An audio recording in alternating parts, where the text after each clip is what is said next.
نقوم بعمل عقدة البداية هكذا،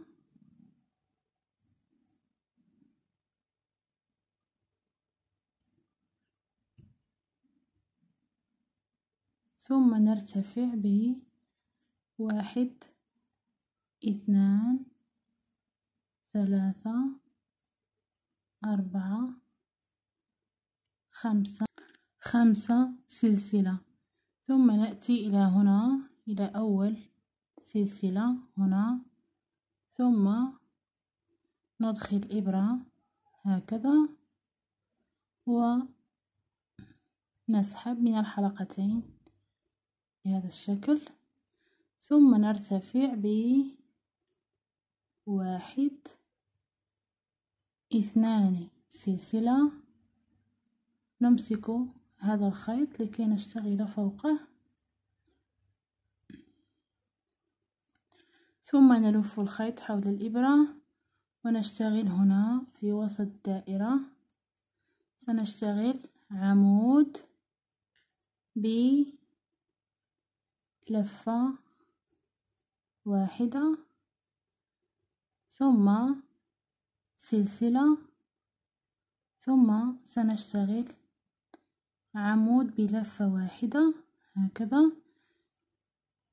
سنسحب من حلقتين، ثم لن نسحب من الحلقتين المتبقيتين، ثم نلف هكذا، ثم في نفس المكان هكذا نسحب من حلقتين، ثم نسحب من 3 حلقات، ثم 1 سلسلة، ثم نلف وندخل الإبرة هنا في الفراغ هكذا، نسحب، ثم نسحب من حلقتين ونلف هكذا، ثم نسحب من حلقتين، ثم نسحب من 3 حلقات. نسحب الشغل هكذا ليتبقى لدينا مكان لاشتغال باقي الغرز، ثم نرتفع بسلسلة، ثم نشتغل كأننا سنشتغل عمود هكذا، ثم نلف هكذا، ثم نسحب من جميع الحلقات. اشتغلنا 1 2 3 4، سنضيف 4 ونواصل. اشتغلنا هنا 1 2 3 4 5 6 7 8، ثم ارتفعنا بالسلسلة وسنأتي إلى هنا في هذا المكان هنا، ندخل إبرة ثم سنسحب هكذا بمنزلقة، ثم نرتفع بسلسلة ونقص الخيط.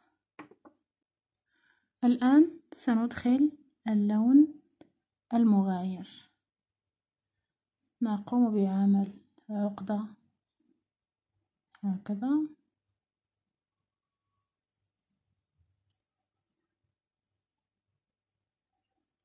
ثم ندخل الإبرة هنا في هذا الفراغ هنا، ونثبت الخيط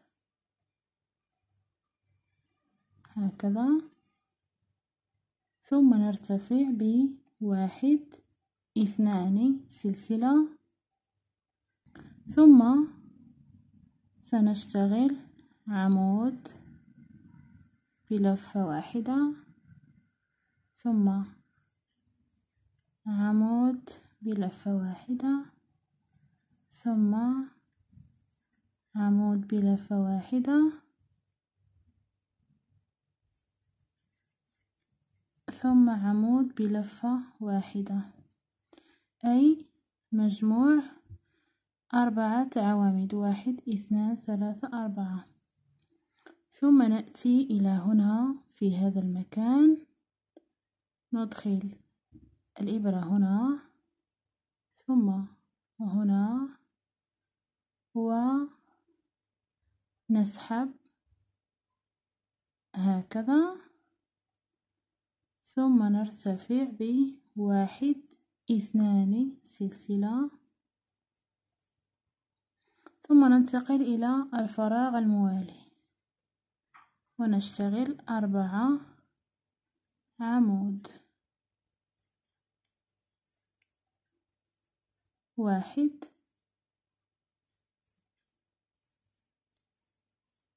2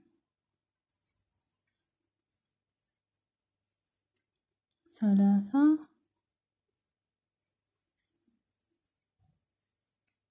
4. اشتغلنا 4 أعمدة، ندخل الإبرة هنا في هذا المكان ثم هنا، ثم نسحب هكذا، ثم نرتفع بواحد 2 سلسلة، ثم ننتقل إلى الفراغ الموالي ونشتغل فيه أيضا 4 عمود، 1 2 3 4 عمود، ثم نأتي إلى هنا في هذا المكان ثم نسحب هكذا ونرتفع بواحد 2 سلسلة. الآن سنواصل إلى نهاية السطر. اشتغلنا آخر وحدة، لدينا 1 2 3 4 5 6 7 8، ثم نأتي إلى هنا في هذا المكان، يعني فوق هذه الغرزة، ندخل الإبرة هنا ثم نسحب بمنزلقة هكذا ونرتفع بواحد 2 3 سلسلة، ثم سنشتغل هنا في هذا الفراغ، سنشتغل 1 2 3 4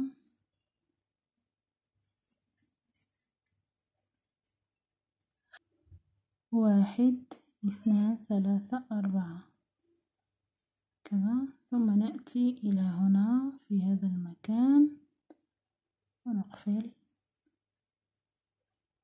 هكذا، ثم نرتفع بواحد 2 سلسلة، ثم نأتي إلى هنا ونشتغل 1 2 3 4 5 عمود، 1 2 3 4 5، ثم نأتي إلى هنا ونقفل كالعادة هكذا، ثم نرتفع بواحد 2 سلسلة، ننتقل إلى الفراغ الموالي، نشتغل فيه أيضا 5 أعمدة، 1 2 3 4 5 1 2 3 4 5، ثم نقفل هنا هكذا ونرتفع بواحد 2 سلسلة، هنا اشتغلنا 3 وحدات، 1 2 3. الآن سنترك فراغ وننتقل إلى الفراغ الموالي، سنترك هذا المكان وننتقل إلى هنا، ثم نشتغل 5 أعمدة، 1 2 3 4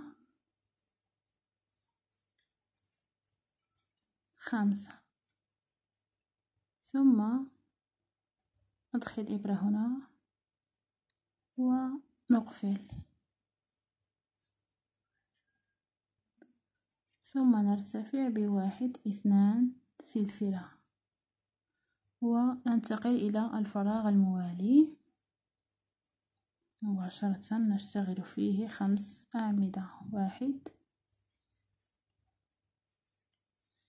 2 3 4 5. ثم نأتي إلى هنا ونقفل، ثم نرتفع ب1 2، ثم ننتقل إلى الفراغ الموالي مباشرة ونشتغل فيه أيضا 5 أعمدة، 1 2 3 4 5. ثم نقفل ونرتفع ب1 2 سلسلة. هنا تبقى لدينا آخر فراغ، هنا لن نقوم باشتغاله، سننتقل مباشرة إلى هنا مكان البداية، هنا فوق الغرزة هنا، ثم سنقفل بمنزلقة، ثم نرتفع ب1 2 3 سلسلة هكذا. في هذا السطر أصبح لدينا 1 2 3 4 5 6. نواصل. في أول فراغ يقابلنا سنشتغل 1 2 3 4 باعتبار العمود الأول 3 سلاسل بمثابة عمود، 1 2 3 4 5. ثم نقفل هنا في هذا المكان وهكذا، ثم نرتفع ب1 2 سلسلة، ننتقل مباشرة إلى الفراغ الموالي هنا، ثم نشتغل فيه 5 أعمدة، 1 2 3 4 5. 1 2 3 4 5. ثم نقفل هكذا، ثم نرتفع ب1 2 سلسلة، اشتغلنا 1 2. الآن سنترك هذا الفراغ، سنشتغل هنا مباشرة، سنترك فراغ 1 وسنشتغل هنا، سنشتغل 5 عمود، 1 2 3 4 5. ثم نقفل هكذا، ونرتفع بواحد اثنان سلسلة مباشرة هنا، مباشرة هنا في هذا المكان سنشتغل 5 أعمدة، 2 3 4 5، ثم سنقفل، ثم نرتفع بواحد اثنان سلسلة. هنا تبقى لدينا فراغ واحد، ثم وصلنا إلى نقطة البداية. سنأتي إلى هنا، إلى أول غرزة بدأنا بها. هنا ندخل الإبرة هنا في الرأس، ثم نسحب بمنزلقة ونرتفع بواحد اثنان ثلاثة سلسلة هكذا،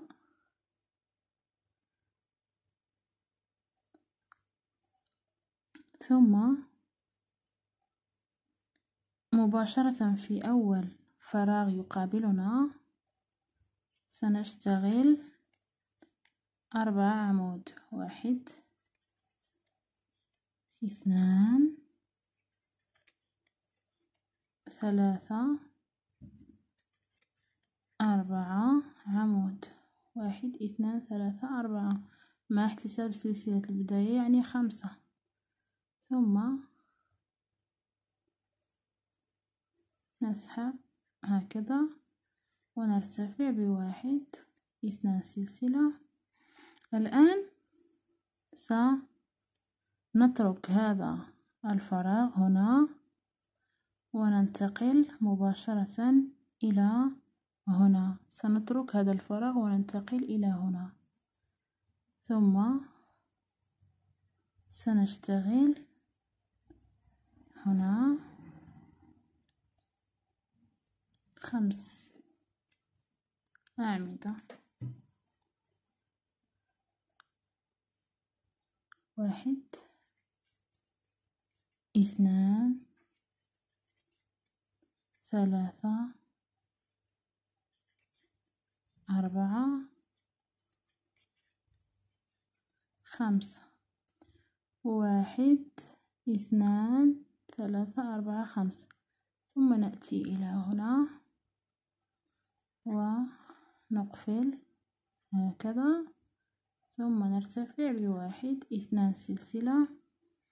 الآن سنأتي إلى هنا، إلى نقطة البداية، ثم ندخل الإبرة في هذا المكان هنا، ثم سنسحب هكذا بمنزلقة، ثم نرتفع بالسلسلة ونقص الخيط. إذا أردتم يمكنكم أن تضيفوا هنا سلاسل لتعليق هذا العنقود. نقوم بعمل عقدة هكذا، ثم نرتفع بعدد من السلاسل، 1 2 3 4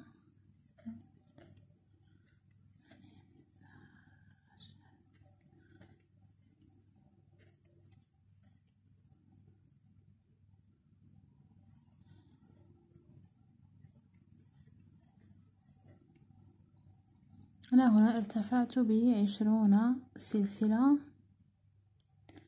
الآن سأقوم بقص هذا الطرف، ثم سنأتي إلى هنا في هذا المكان هنا، ثم ندخل الإبرة هنا، ثم نخرجها من الجهة المقابلة هنا في المنتصف، ونسحب هذه السلاسل هكذا نسحب، ثم نأتي إلى هنا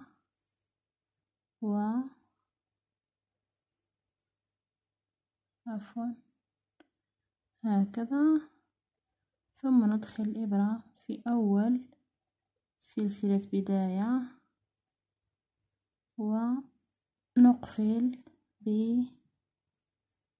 بمنزلقة هكذا، ثم نرتفع بسلسلة، ثم نقص الخيط، نقوم بعقده هكذا. الآن سنبدأ في سحب هذا الخيط هكذا لكي نقوم بإخفاء هذا المكان. هكذا نسحب قليلا،